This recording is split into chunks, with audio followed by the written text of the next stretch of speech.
Now joining us is Patrick Henningsen, an Infowars.com investigative journalist.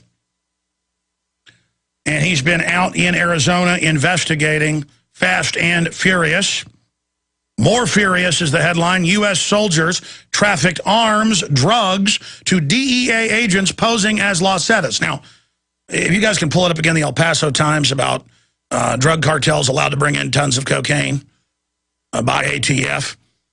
All this is coming out in court because one arm doesn't know what the other arm's doing, so they'll bust these groups, or U.S. troops will get caught at the border with machine guns, they get arrested, they blow the whistle and go, I work for the government. Turns out they are working for the government in a secret op. It comes out in court, then the government goes, well, we were just posing as Los Zetas. We'll put that article on screen. More furious. U.S. soldiers trafficked arms, drugs to DEA agents posing as Los Zetas. What did I tell you 6 years ago with our sources? There was going to be or 7 years ago now, a massive implosion in Mexico as they knocked out the other small cartels that aren't controlled by J.P. Morgan, Goldman Sachs, Wells Fargo, Wachovia, which, by the way, it's come out now, hundreds of billions laundered by Wells Fargo, didn't get in trouble, Bloomberg, AP, Reuters. Again, this is how they operate. Just like Goldman Sachs, sex trafficking. UN, sex trafficking. Well, they have diplomatic immunity. So it's okay. And if you scroll down on the article, you can see 3 of the gentlemen who were reportedly hitmen with the U.S. military. What have I told you over and over again? It's mainly Army. There are tens of thousands of wet work hitmen. And it's not the Mexican mafia. It's not any of these groups. It's U.S. Army, then some Marines, then some Navy SEALs. They busted Navy SEALs trying to ship hand grenades, rocket launchers, and weapons out of Phoenix down there. Turned out they were working for the government.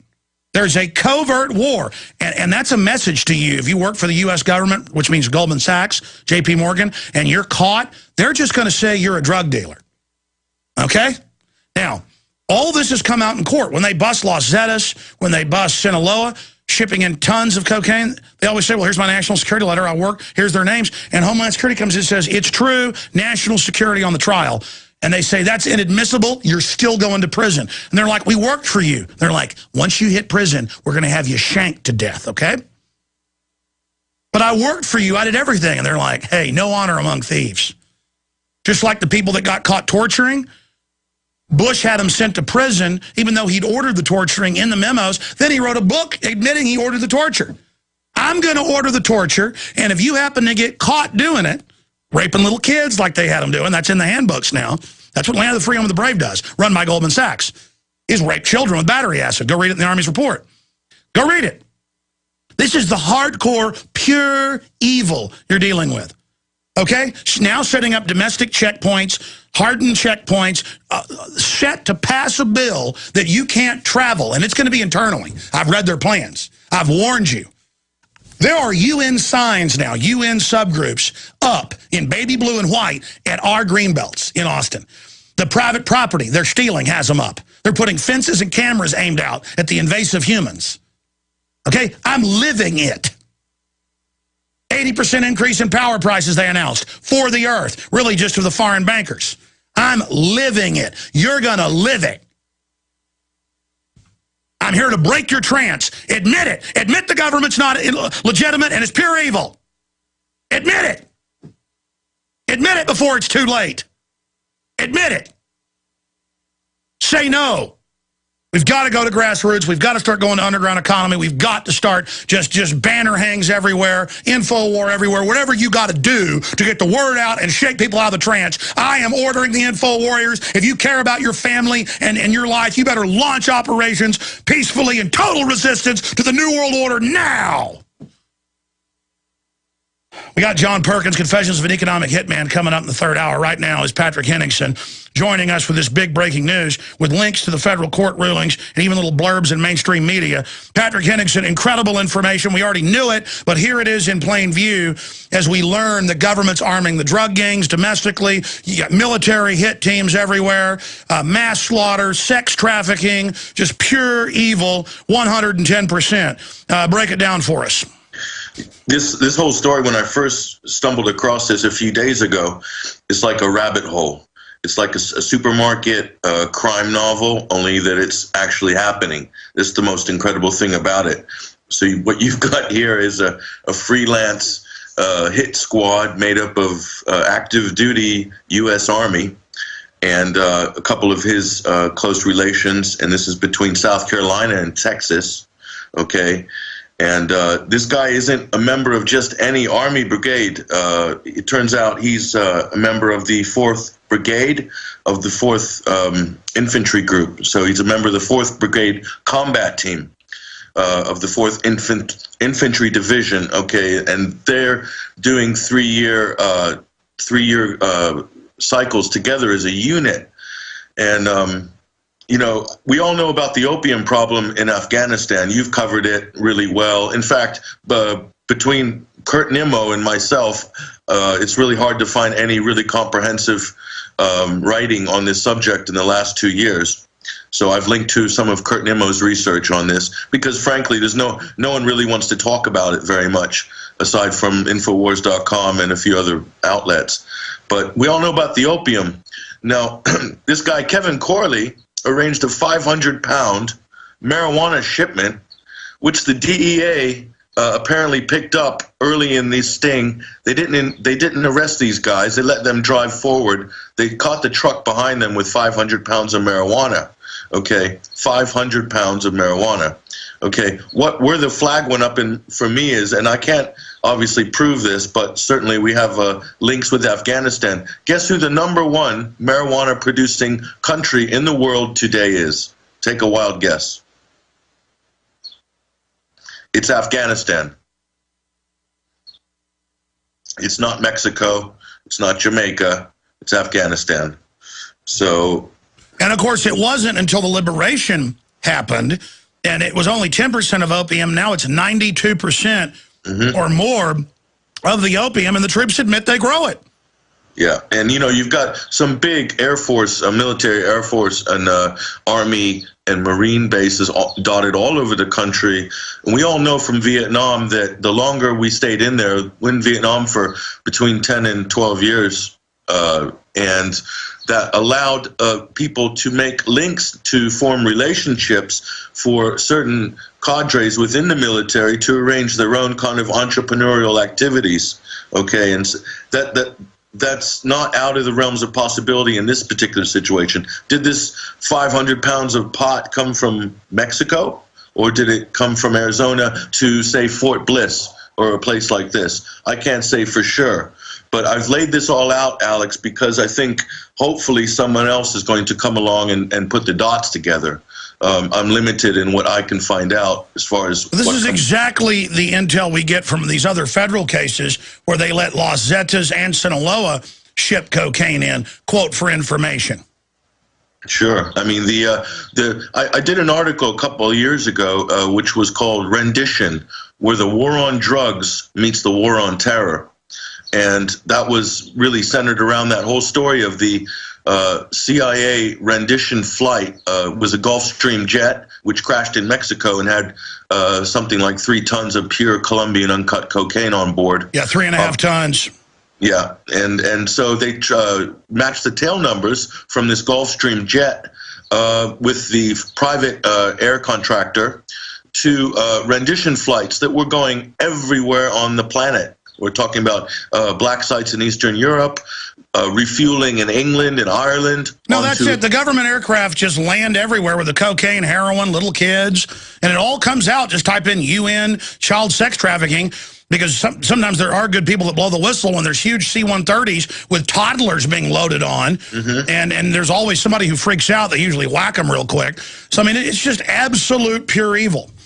That's what the war on terror was in the early stages of the war on terror, where they were rendering. The media made a big deal, and the liberal kind of outcry was, they're taking all these terrorists on and putting black sacks over their heads and ferrying them around the world. But it wasn't the terrorists that they were ferrying around. They were just goat herders and taxi drivers. There were drugs, kids, and God knows what on board any of those. That's right. Stay there. The guy that wrote Jawbreaker, I had the CIA section chief on. He admitted they would only grab innocent people. And literally, it was just a prop to ship the drugs. Continue with this report. Because I mean, break down what's happened, how this came to light briefly, then let's come back again into more, the latest developments on Fast and Furious. Well, this particular federal complaint was just put online a couple of days ago, and quite a few blogs and so forth jumped on it. Now, this is a really fascinating story. You've got, obviously, a couple of active duty U.S. military. Now, something strange happened. They were due to be redeployed to Afghanistan in February, and Kevin Corley, who was one of the leaders of this gang, was discharged from Fort Carson, which is where the 4th Brigade is stationed. Now, there's no details as to why he was discharged. Okay, there's also another question which looms here is that when you lose a 500-pound consignment of narcotics and you just hand it over to the DEA and they let you drive along while they take the truck. And then he's gone back to the guys who were posing as Los Zetas, these undercover DEA agents, to do more business soon after that. So it's almost like there was no big deal. We lost 500 pounds of pot. So it makes you wonder, is there an endless supply of drugs here? Well, that's what happens when one hand doesn't know what the other hand is happening. But they were able to give the code word, so they let him go. And again, the feds are saying these guys were involved in wet work, murder for hire services, narcotics trafficking, and stolen U.S. military weapons. Well, what do you think your bosses in the federal government are involved in? Blowing up Oklahoma City, blowing up 9/11.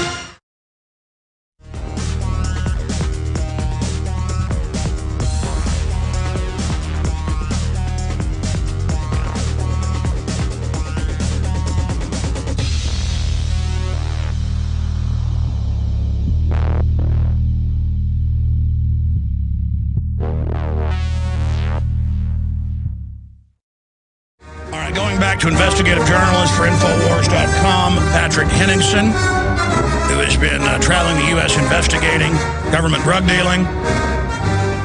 Our soldiers publicly have to guard and even help plant and give fertilizer to the Afghans to grow the opium. It's up almost tenfold. The production level from 10% to 92% is the average number. That's what the federal government predicts or estimates. Well, that's their projection, I should say. According to MSNBC, is 92%. It could be higher. Flooding the world with it. And now they just hide it in plain view. And then I've been told by military personnel and others that indeed the U.S. military is all over the border. We've seen cases where Marines, shoot some innocent U.S. citizen, who's herding sheep down in South Texas. This stuff happens. But you've got these guys who are active duty running around. And now the feds have actually grabbed them, though. Do we know why this is happening? I think we can only guess at this point, but I'm telling you, this is a very bizarre operation, to say the least. So I predict there's going to be a lot of stuff that's going to be unearthed over the next few weeks or the next few months about this thing. But, the bigger picture here, Alex, is that, the mainstream media and our politicians in Washington have really made such a meal out of the whole thing of talking about the economy in terms of the stock market and in terms of derivatives and this and that. The real liquidity, Alex, and this is Catherine Austin Fitz, who's on your show many times. She pointed this out. The real liquidity, the real cash that propped up the banking sector in terms of Citibank, for one, is black market cash. And this is, they're always underestimating the size of the black market, playing it down, and you don't hear about it very much in the news, the real statistics. Why? Because you can't calculate the size of the black market because it's not audited, okay? But this black market is one of the most important aspects of how the kind of the slimy elements of the globalist cabal do their business. That's right. They control it, and instead of cracking down on their narcotics and child kidnapping, they're going to go after the Amish and people selling pecans. They want that gone. If you look at it, if you look at the global economy in terms of, let's call it a pyramid, okay? The military-industrial complex and the big Fortune 500 corporations, they'll form the base of this pyramid, okay? Then, you know, the amount of money and on paper it's much bigger than the black market. But at the top of this pyramid is a little black capstone, okay? This is the black market. And I contend that whoever controls the black capstone of this economic pyramid can control the whole pyramid. I agree, because that money is worth 100 times because it is black. It is secret, and it's what's used to bribe people and to then blackmail them with the black money. The black market is the WD-40 grease that turns the wheels of power with the shadow government and also, you know, any kind of nefarious organizations the world over. This is the grease that turns the machine. Without this, you cannot pay off judges. You cannot buy silence. You cannot buy loyalty. And you decriminalize the drugs, it is over overnight. It'll rise up like a cold sore, and that's why top drug dealers are on record saying, I love the drug war. Never get rid of it. Yeah, in terms of drugs, child prostitution, human trafficking, vice activity, you have all kind of vested interests around the world. That's why Ron Paul is so dangerous to the establishment. One of the reasons is he wants to legalize drugs, okay, or decriminalize drugs. And again, that takes all the criminal element and the money out, and now poor drug heads will be, you know, doing it at home under supervision instead of robbing you to go buy the overpriced drugs so the big bankers get that money. Then they also put them in the private prisons owned by the drug dealers. We'll be right back. I really enjoy it when the globalists try to poison us, and, well, we resist them via a free market system. Hello, my fellow info warriors. Alex Jones here, introducing you to the ProPur family of gravity-fed filters.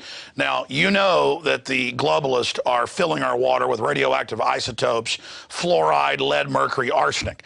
And one of the few systems that can efficiently and economically remove or reduce down to non-detectable levels these poisons are gravity-fed filters. And ProPur is the top of the line. Their filters are impregnated with silver, a natural antibiotic. On top of that, they're bigger, so they filter faster. You don't have to prime these the first time you use them. It's amazing. Go to Infowars.com and click on the shopping cart link to see the entire family of these babies.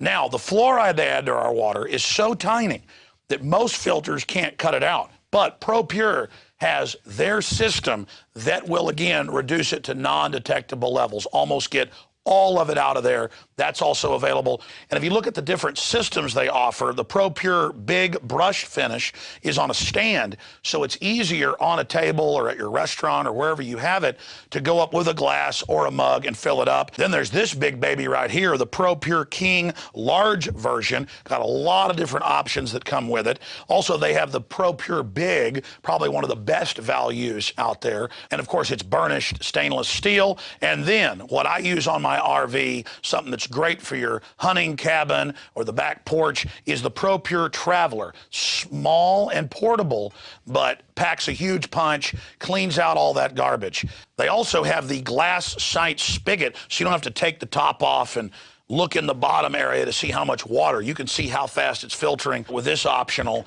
system. The globalists obviously are hitting us through our water. It's time to take control of our lives. It's time to not give our children and families these poisons, and these systems cut it down to non-detectable levels across the board. ProPur is the name.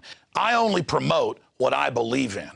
And I use ProPur in my home and my office. And I recommend that you check out the information on ProPur at Infowars.com. We already have the lowest price at Infowars.com on the ProPur gravity filter system.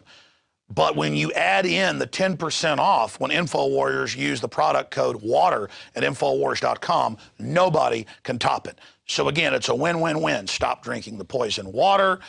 checkmate the globalists when it comes to your health, and support Infowars.com and the work we're doing here. You know, many revolutionaries rob banks and things and kidnap people for funds. We promote in the free market the products we use that are about preparedness. That's how we fund this revolution against the New World Order in our move to restore our constitutional republic and a spirit of 1776 worldwide.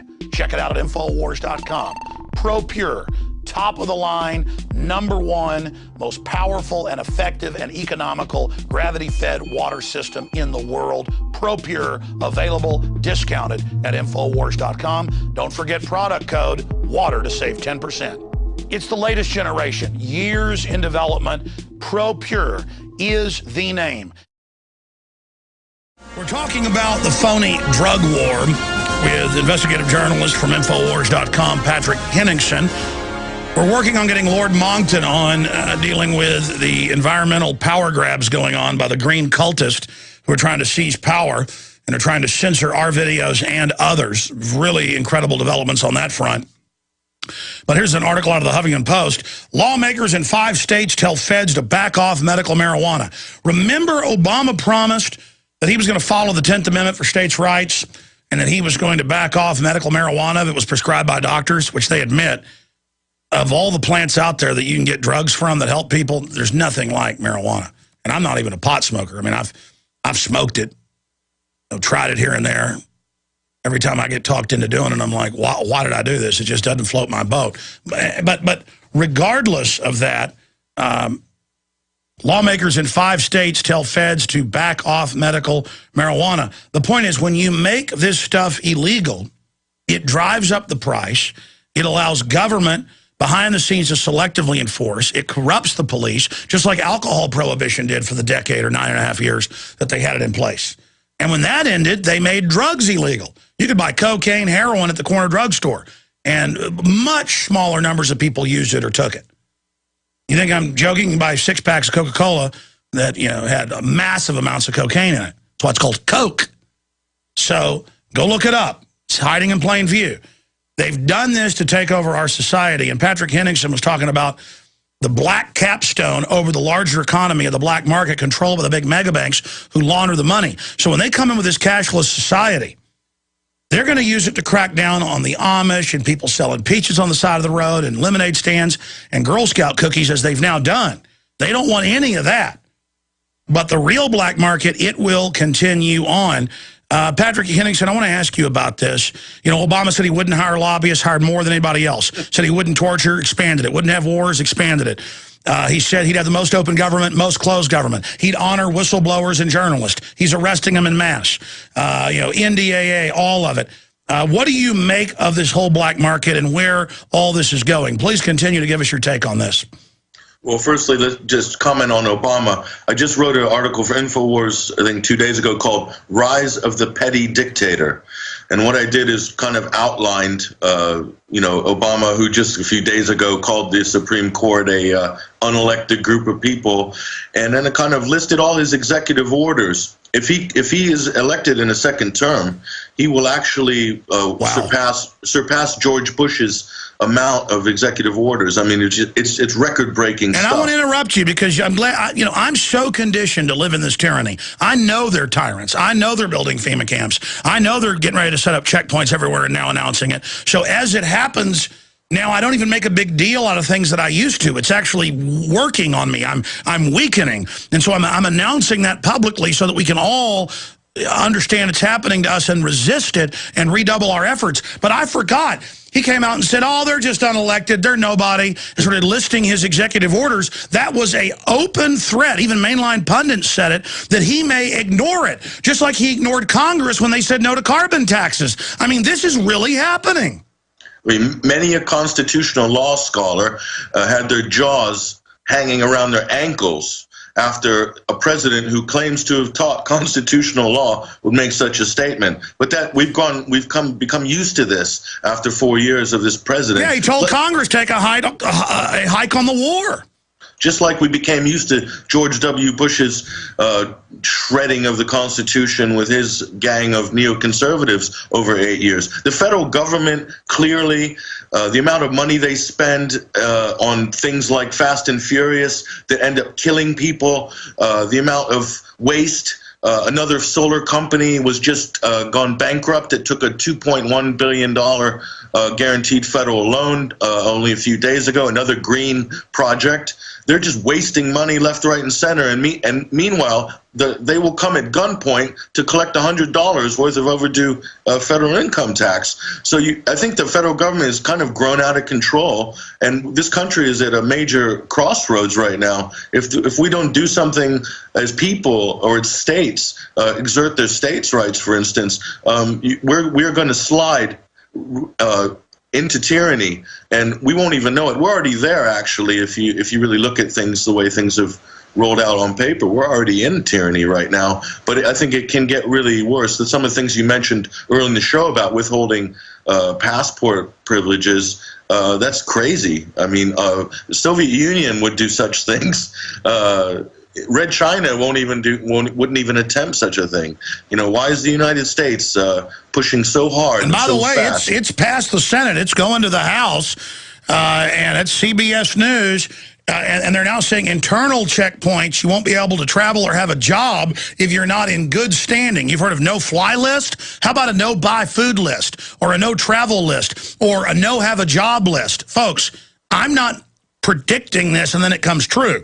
In their white papers that we've sourced and quoted, they have said this is the plan. How did I know they're going to have hardened checkpoints that they now have, including bulletproof ones? That's in the news today because they announced it. It's an armed camp where the criminals take over and have us all at gunpoint. That's what a tyranny is. It really became apparent when I spent a lot of time outside of the United States, as well as living and growing up here. When I came back a couple months ago, just before I came to see you in Austin, you start turning on the TV, and I didn't realize the overwhelming onslaught. It's like a full court press when you turn on the television, and to hear this president talking on a daily basis, I really felt kind of oppressed in the fact that I'm looking around and saying, why isn't anybody upset about this? Why are people not Exactly. I was watching The Expendables this morning on the treadmill. You know, a cheesy action adventure film that Stallone produced, because I found that's the best thing to watch when I'm jogging. And normally I wouldn't watch mindless stuff like that, but it's actually good when I'm jogging, jog harder, longer, faster, kind of get into it. But I was watching a supposed third world country with oppression, and it was America. It was everything they're starting here, and they were describing a horrible police state in Latin America, and that's where I live. And all we have left is the old free speech and the Second Amendment, and now they say they're coming after that, and Obama, through MSNBC, is openly trying to cause a race war, editing tapes of the Zimmerman guy to make it sound like he's racist. I mean, it's even though we know it, Patrick, it's still amazing that these are real criminals. I mean, we have real criminals in charge now. I mean, I stood there watching the press conference on the White House lawn 2 days ago with President Obama, President Calderon of Mexico, and Stephen Harper from Canada.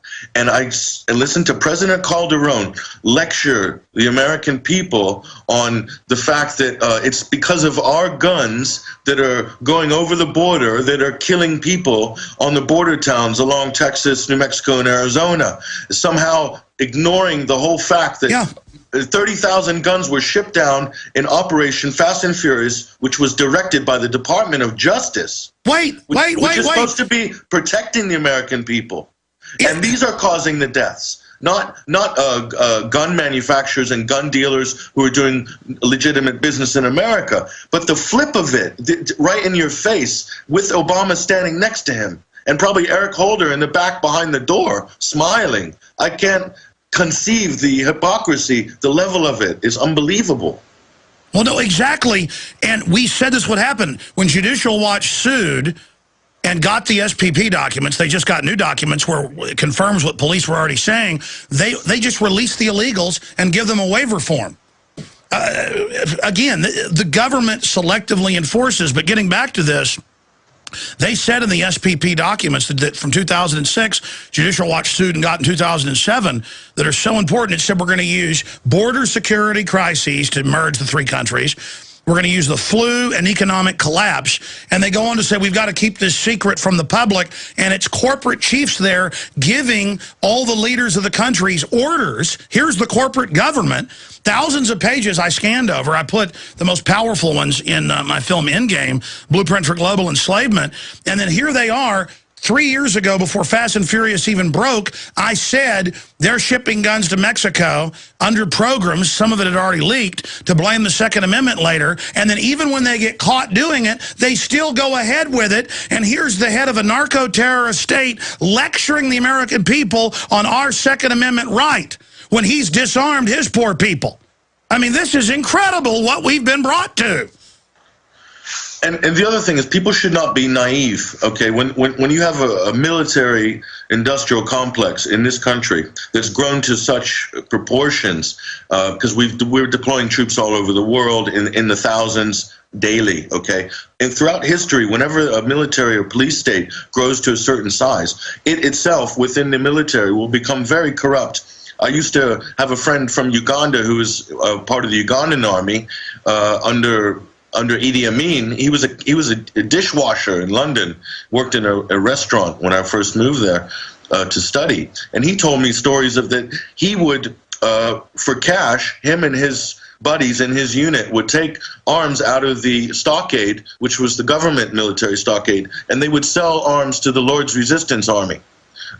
For cash, okay? The same thing in the Soviet Union. Half of the global black market after 1991 that flooded Africa and flooded Asia was ex-Soviet stockpiles, because their military industrial complex was just too big and too out of control. They always eat their own country. That's what happened in Rome. The military ate its own country, and they couldn't keep the barbarians out. And that's the thing. The criminality's reached such proportions that it's going to bring the whole system down, because no one can stop anybody. It's just mad stealing everywhere. Absolutely unbelievable. Patrick Henningsen, I want to come back and play a clip of Geraldo Rivera going, well, they do it to fight Al-Qaeda. They grow the opium. And the troops are like, yeah, we don't like it, but it's what we got to do. Again, they have to hide it in plain view now. Hey, if you're patriotic, grow some schmack. If you just type in U.S. troops growing opium in Afghanistan, you'll get BBC, ABC, AP, Reuters video, CBS, NBC, Fox, Sky News, and it's all the same script. Because the troops were 3 years ago starting to mutiny over the fact that they were growing opium, loading it on trucks, flying it out. And this all started coming out. They had to kill Pat Tillman over it, and that kind of got embarrassing. He was writing letters home, getting ready to go public. So instead they said, hey, hide it in plain view. Well, we hate it, but Al-Qaeda will make the money if we don't grow it. And so here is Geraldo Rivera. This all came out in a 1 month period, because they've gotten slicker. Instead of just denying it, they're like, yeah, we grow the opium. And we're going to put you in a private prison owned by our banks that bring it in if we catch you using it. You see how they get money on both ends. Good businessmen. We provide them other crops. That's why the crop's up almost tenfold. But again, when you use it, you go to a jail. This is how they've made slavery legal. 7.1 million people. I said 6 million yesterday. I looked it up. It's 7.1 mil now in prison, double what China has. And on record, of the 3 or 4 big companies, they're subsidiaries of banks that launder drug money. So let me explain how this works. They make it illegal to drive the price up. So your daughters sell themselves, people rob you for the money, so the banks can get bigger profits. Then they get the zombies that use it, throw them in the jails, the prisons, working to build widgets to drive down our wages on the outside. You think China takes your jobs? How about 7.1 mil? Closing comments on this, Patrick Henningsen. Yeah, the important thing is if Americans can take anything from this information and just switch a little light on in their head, and frankly, I don't know how Geraldo Rivera earns for $5 million a year or $10 million a year to have absolutely zero brain activity going on. But when the Taliban got their award from the United Nations in 2000 for, they did a fatwa on opium. Okay, and this idea of the Taliban uses the opium to fund their insurgency is just a little bit of propaganda that's been seeded like a meme into the minds of the West by people like Tony Blair and so forth.